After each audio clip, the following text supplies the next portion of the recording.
Mike Pompeo pulling no punches on North Korea during his swearing in today as the 70th Secretary of State. The rogue regime reportedly agreeing to release these three Americans who have been held captive in a North Korean labor camp. Kim Dong-chul, Kim Sang-duk, and who's also known as Tony Kim, and the third gentleman who is known as Kim Hak-song. What is behind North Korean leader Kim Jong-un's sudden change in tune, and is this genuine? Here now, General Jack Keane, Fox News senior strategic analyst, chairman of the Institute for the Study of War. General, good to see you. Good to see you. This is something the president wanted as a precursor to this, to release these men.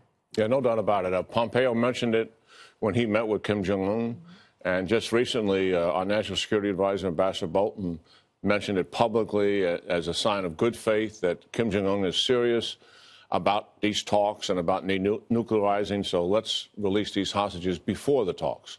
And he's doing it. What do you make of his concessions? What's different now for Kim Jong-un? Is it that the world is different? Are there different pressures on him within North Korea than existed in the prior generations?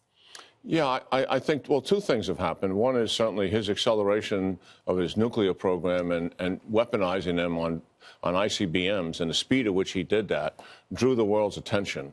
And, of course, we transitioned from strategic patience under the Obama administration, which was actually a concession to him, to the Trump administration. They saw the imminent danger of all of that and said this is unacceptable to the security of the American people, and just moved right on it, maximum pressure economically, and also putting a military option on the table. And I think the president, the fact that he would never let up on discussing the military option, something that his predecessor avoided doing painstakingly, kept this pressure on him. And I mean, my sources told me they shut down the revenue about 80% before we started blocking the North Korean ports with our Navy ships. So there is some impact, but they've let their people suffer in the past and just sort of gutted up and went on anyway and still manipulated us. It feels like for some reason that's not working for him anymore, that maybe there is some internal pressure that hasn't existed before. Obviously, there's so much that we don't know about. I find it really interesting that you have the Chinese and the South Koreans, the Japanese,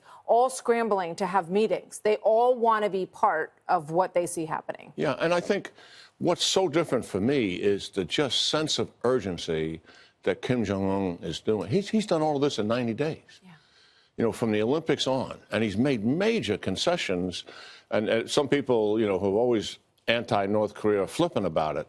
But the speed at which he's done it is remarkable. He wants to end the Korean War with an armistice and end the armistice by the end of the year. He's taken off the table for the first time the 28,000 troops we have as a condition for having negotiations. Which is amazing. He's frozen his test programs, which is easy to do, that's to be sure. But he's willing to let inspectors come in and take a look at his nuclear test. Do you think we're also going to get ballistic missile reduction or something else out of this? At some point, does it become untenable to keep pushing for more and more and more in this negotiation? Oh, yeah. There's a lot of issues, Martha, and I'm just delighted you brought that up. The president has committed to Abe, the head of Japan, to bring up the Japanese abductees, which they believe they have thousands of. We also will discuss with Kim Jong-un chemical and biological weapons, which are not on the top tier, but they're there, and they're dangerous, and we suspect he has them.